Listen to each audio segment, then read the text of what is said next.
Dan yang terakhir yaitu membedakan basa nitrogen penyusun DNA dan RNA.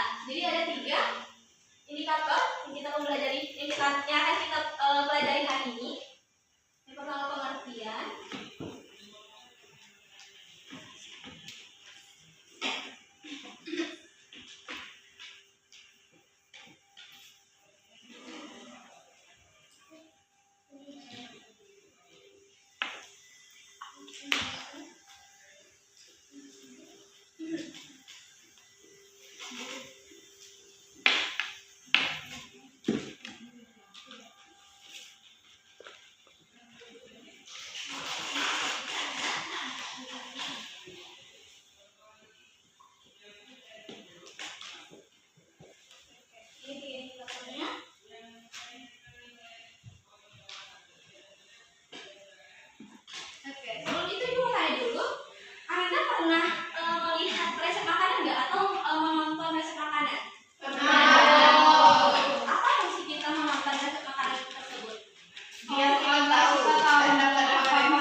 Bekerja dan menjalankan fungsi. Nah, resep itu ada di dalam DNA. Nah, jadi nanti RNA yang akan mengolah resep itu supaya tubuh kita dapat bekerja dengan maksimal. Nah, pada pertemuan ini kita akan membahas materi ini. Sebelumnya Anda sudah pernah dengar kata DNA dan RNA? Sudah, Bu. Sudah ya. Apa sih DNA dan RNA itu singkatan dari apa? DNA itu deoksiribosonukleik acid. Iya, kalau RNA? Ribonukleik acid. Ribonukleik acid. Oke, benar ya. Benar kita akan sampaikan juga. Boleh tepuk tangan? Lalu Anda bisa menjelaskan apa itu DNA? Ada yang mungkin bisa? Boleh? DNA atau yang disebut dengan deoksiribonukleik acid. DNA memiliki bentuk elips ganda atau berkelip. Dia mirip seperti tangga spiral dengan kedua lantai polinukleotida yang saling berlawanan atau anti paralel. Sedangkan untuk RNA atau ribonukleik acid berbentuk rantai tunggal atau single strand, di mana terdapat ganda melipat membentuk heliks ganda parsial, yaitu seperti tRNA. Oke, sudah benar disampaikan oleh Putri, tapi Ibu akan menjelaskan supaya Anda mudah memahaminya. Jadi DNA itu merupakan asam nukleat yang berfungsi untuk membawa informasi genetik yang ada di tubuh kita. Sedangkan RNA itu asam nukleat yang berfungsi dalam sintesis protein.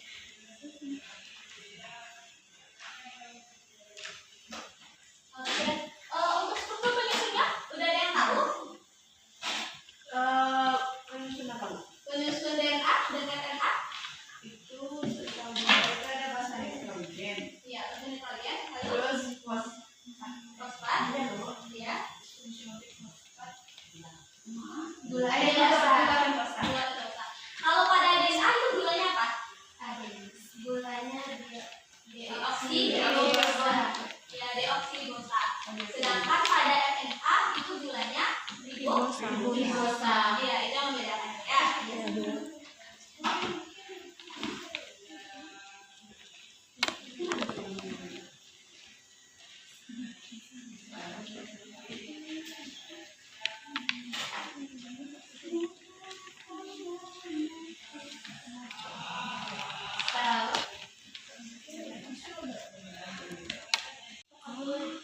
Oke, saya kira datanya tuh mana? Datanya mati. Nah, ini itu ada PPT. Bisa Anda lihat di PPT. Ini ada pengertian dari DNA. Selain yang disebutkan tadi, jadi DNA ini juga bisa kita artikan sebagai asam nukleat yang bernuklei ganda yang tersusun atas monomer nukleotida dengan gula deoksiribosa. Ini Ibu bilang tadi kalau DNA itu gulanya deoksiribosa. Oke, kita lanjut.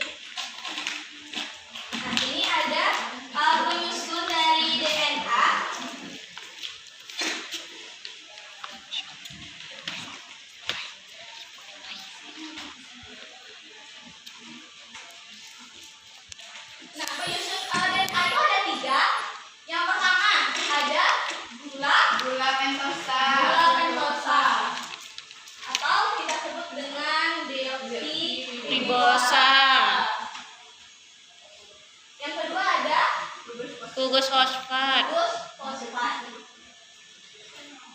Dan yang ketiga ada basa nitrogen. Nah, basa nitrogen pada DNA ini terbagi dua. Ada yang tahu apa? Basa Purin, pirimidin. Pirimidin. Lalu basa purin ini apa aja komponennya? Adenin, guanin. Adenin dan guanin. guanin. Kita simbol saja A dan G. kemudian yang kedua ada Pirimidin. pirimidin. Apa aja basa nitrogennya? Timin, sitosin, T dan S. Dan S. atau ada juga beberapa orang yang membuat C bisa juga. Ya. Untuk X. Iya, Bu. Lalu untuk RNA apa aja untuk penyusunnya? Ada sama bahasa Beda. tapi di urasil kalau yang di RNA, Bu. Isinya beda. Ya. Terus yang di RNA tuh ada di basa nitrogen itu ada urasil. Iya. Itu di bagian mananya urasil? Eh Timin. di bagian pirimidin. Timin dulu. Jadi timin ini kita ganti dengan Urasil. Nah, jadi strukturnya sama ya.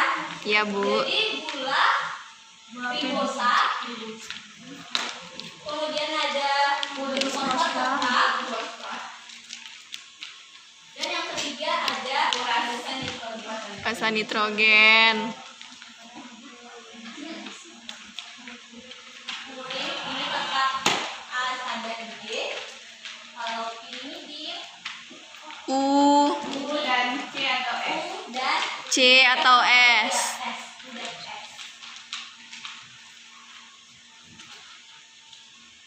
Oke.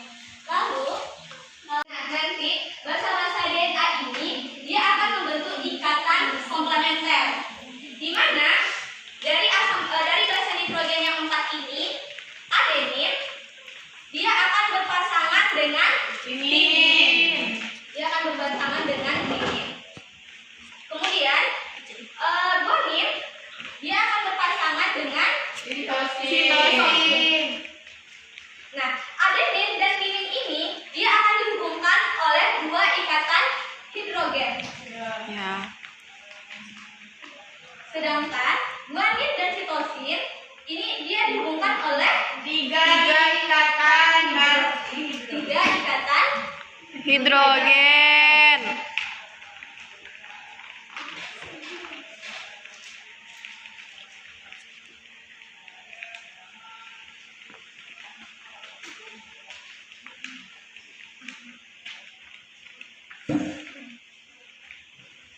struktur DNA. Tadi kan struktur DNA ini double helix. Nah, bisa Anda lihat pada gambar ini. Oke. Nah, jadi dua rantai ini dia bergerak dengan arah yang berlawanan. Ada yang bergerak ke atas dan ada yang bergerak ke bawah. Sedangkan kita biru ini menunjukkan rantai gula, deoksiribosa dan juga fosfat. Sedangkan yang di dalam ini, yang di seperti garis-garis horizontal ini merupakan basa nitrogennya. Seperti Anda lihat dia berpasangan, saling berpasangan.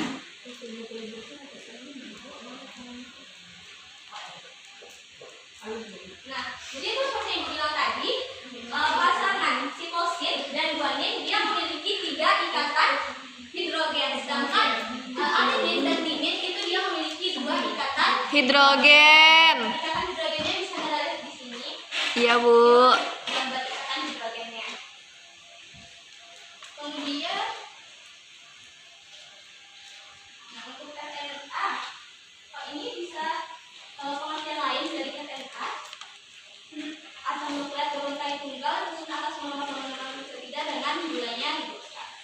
Fungsinya sebagai penyimpan dan penyalur informasi. Nah, jadi susunannya sama seperti yang ditulis di depan. Ada gugus fosfat, ada gula ribosanya dan juga ada basa nitrogennya.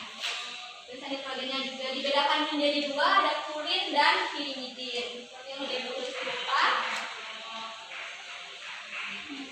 Oke. Ini untuk lebih jelasnya gambarnya. yang Anda lihat di depan, dan tulisan nitrogen penyusunnya. Jadi, apakah RNA itu berbeda dengan DNA? Berbeda. Berbeda. Apa saja perbedaannya tadi? Dari rantainya, Bu. Ya, dari bulannya, Iya. dari rantainya juga. Iya, Karena Bu. sedangkan RNA itu dia hanya Rantai tunggal. sedangkan pada DNA dia double helix atau rantai ganda.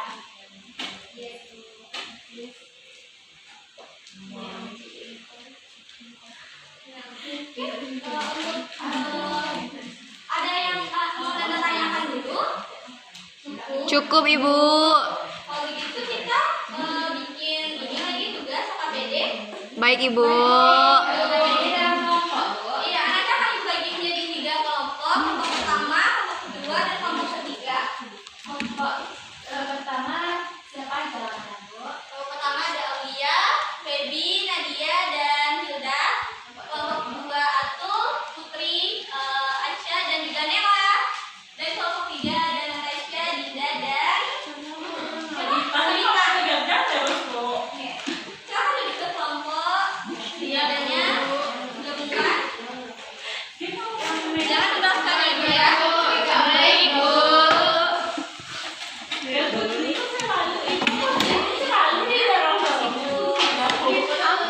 Makasih banyak ya, Bu. Bu mau tanya nanti tunggu dulu. Duduk dulu.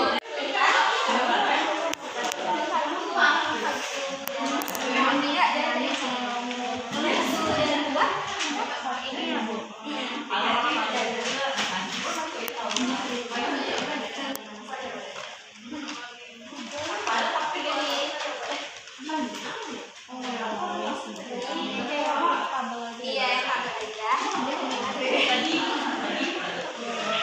Silakan dikerjakan ya. Kalau ada kesulitan boleh ditanyakan. Baik, Ibu. Ya, Bapak dua ada kesulitan. Aman, Bu. Kita ngerjain nomor berapa, Bu? Nomor 3 dan nomor 4. Natasha, nomor 3 dan nomor 2 dan untuk tambah. Oh, berarti ini kalian cari aja ya, Bu. Iya, nomor 1 apa, nomor 2 apa, nomor 3 apa, dan nomor 4 apa. Gampang, Bu. Yang penting nanti Iya, nomor 3 aja. Atau boleh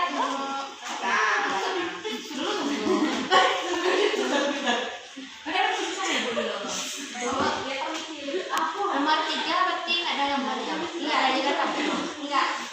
Ini cuma menjelaskan dalam bentuk paragraf aja. Untuk nomor 2 di sini. Makasih, Bu. Tapi bukan yang Ibu.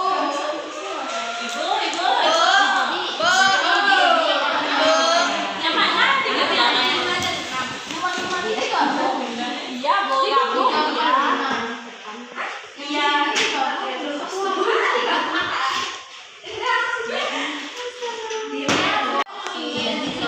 Pasangannya Bu Ani. Iya, Tinggal tapi di sampingnya aja. ini. Pasangannya apa tadi? Adin sama Bu Wasi. Kayak tahu ini lagi belajar. Kalau nomor 6 tuh pertanyaannya. Sudah 10 menit Anda, apakah sudah selesai tugasnya? Sudah. Semua ya? Sudah, Bu. Sudah. Nomor 1, perwakilannya siapa? Saya.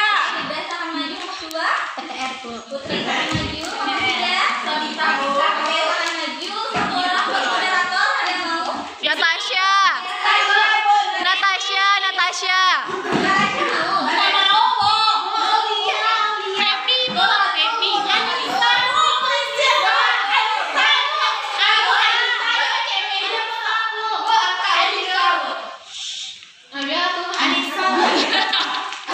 Boleh, silakan atur. Dimulai saja. Baik, assalamualaikum warahmatullahi wabarakatuh. Waalaikumsalam warahmatullahi wabarakatuh. Baik teman-teman, kami perwakilan dari masing-masing kelompok izin mempresentasikan hasil diskusi. Yang pertama itu perwakilan dari kelompok 1, Hilda Fadila, disilahkan. Baiklah, di sini saya akan mempresentasikan hasil diskusi dari kelompok kami, yaitu kelompok 1.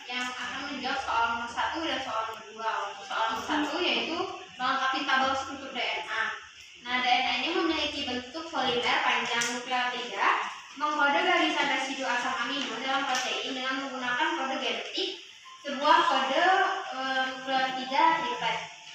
Kemudian letak dari DNA ini di dalam nukleus, kloroplas, dan juga mitokondria.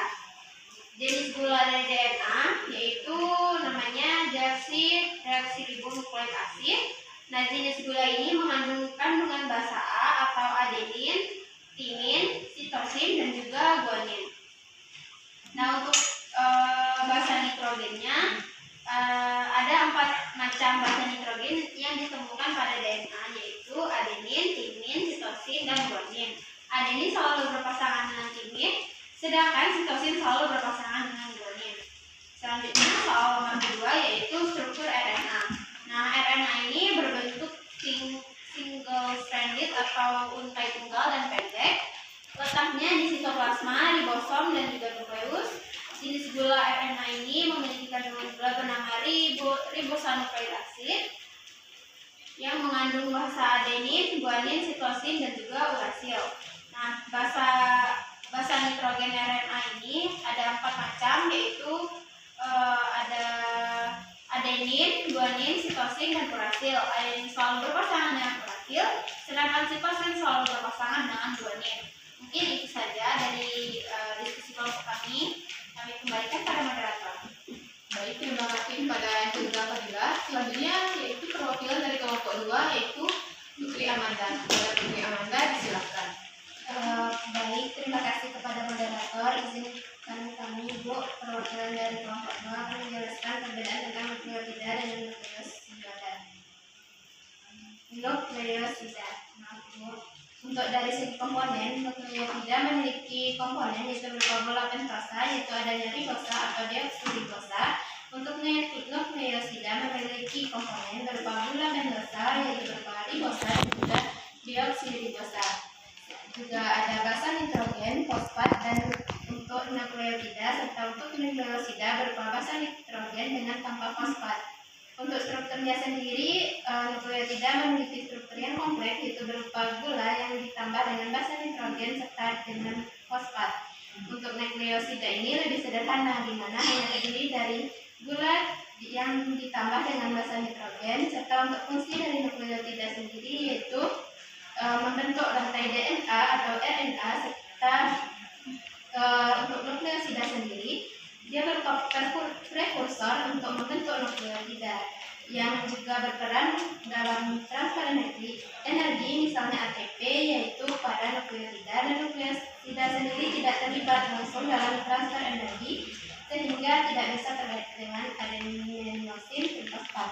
Untuk contoh dari nukleotida sendiri yaitu ada adenosine trifosfat berupa contohnya ada G, T, P atau C atau S, T, P, dan untuk nukleosida sendiri ada adenosin, guanosin, sitosin, timidin. Dan untuk berikutnya soal nomor 4 yaitu tentang teman-teman bisa memperhatikan bagian yang kosong yang harus ditambahkan namanya oleh Ibu, yaitu yang untuk nomor 1 itu ada sitosin atau C atau S. Dan untuk nomor 2 itu G atau guanin, dan untuk nomor 3 itu ada timin, dan juga adenin, serta ada untuk nomor 4 itu ada adenin dan juga timin. Baik, sekian dari kelompok 2, saya kembalikan kepada moderator. Terima kasih kepada Putri. Selanjutnya yaitu perwakilan dari kelompok 3 Sabika Amelia Biasa dipersilakan.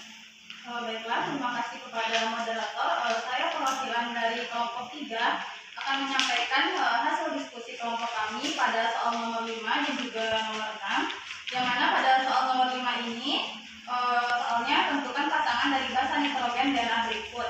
Nah, pada pasangan yang pertama itu terdapat sitosin, yang mana pasangan sitosin itu ialah guanin. Yang kedua itu ada timin, pasangannya ialah adenin, dan yang ketiga itu ada adenin dan pasangannya timin.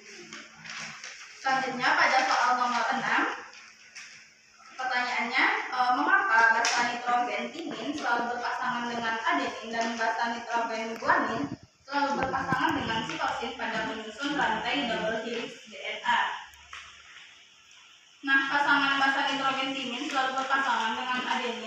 dan guanin selalu berpasangan dengan sitosin karena beberapa alasan kimiawi. Yang pertama itu ada karena ikatan hidrogen, yang mana adenin dapat membentuk 2 ikatan hidrogen dengan timin, sedangkan guanin membentuk 3 ikatan hidrogen dengan sitosin. Ikatan hidrogen ini stabil, memastikan bahwa pasangan basa ini tetap terikat dengan kuat dalam struktur heliks ganda DNA. Yang kedua yaitu kesesuaian ukuran. Dalam struktur heliks ganda, ukuran pasangan basa harus sesuai agar jarak antar gugus fosfat pada kedua untai DNA tetap konsisten. Adenin dan timin memiliki ukuran yang sesuai. Begitu juga dengan guanin dan sitosin. Jika basa yang tidak sesuai dipasangkan, heliks ganda akan menjadi terdistorsi dan tidak stabil. Yang ketiga, komplementaritas. Yang mana komplementaritas elektronik. Yang mana setiap basa nitrogen dalam DNA memiliki sifat kimia tertentu yang memungkinkan pembentukan pasangan spesifik. Adenin yang merupakan basa purin berpasangan dengan timin yang merupakan basa pirimidin. Sedangkan guanin yang merupakan purin berpasangan dengan sitosin yang merupakan pirimidin. Hal ini menghindari ketidaksesuaian dengan dalam ikatan dan memastikan stabilitas molekul DNA.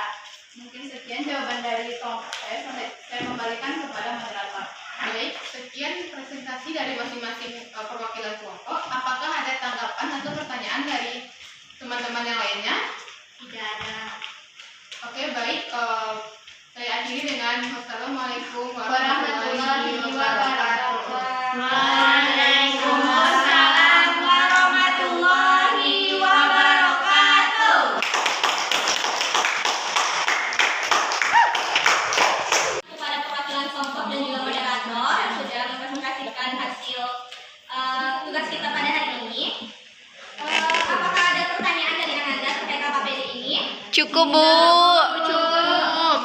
Oke, mungkin Ibu akan membahas soal nomor 4 dan 5 karena ini dia tuh soalnya berupa gambar dan ini akan sering keluar di dalam ujian kita. Apakah Anda sudah bisa semuanya membaca ini? Bisa, Bu. Bisa? Bisa. Karena ini akan sering keluar di dalam ujian kita ya. Bisa, Bu. Oke, sebelum tambahan, nanti ketika diberikan gambar di dalam ujian ya, gambar struktur DNA yang seperti ini, kalau dia bulat, itu mengamalkan itu fosfat. Baik, Bu. Sedangkan kalau yang segi lima itu merupakan gula pentosa. Sedangkan yang persegi panjang ini merupakan basa nitrogen. Bisa Anda lihat ini? Ini ada 2 basa nitrogen dan dihubungkan oleh ikatan hidrogen. Dan garis ini merupakan gambar ikatan hidrogennya. Kalau garisnya 2 berarti 2 ikatan hidrogen, sedangkan kalau 3 itu 3 ikatan Hidrogen. Untuk membaca ini bisa yang berpasangan? Bisa, Bu. Bisa, Bu. Bisa semuanya? Oke. Ibu rasa mungkin cukup ya materi kita hari ini. Dan presentasi Anda juga sudah bagus. Ibu lihat ditingkatkan lagi ke depannya. Untuk pertemuan minggu depan, Anda buat ringkasan tentang materi kita hari ini. Bikinnya pakai bahasa sendiri aja, jangan dari buku. Baik, Bu. Menurut kalian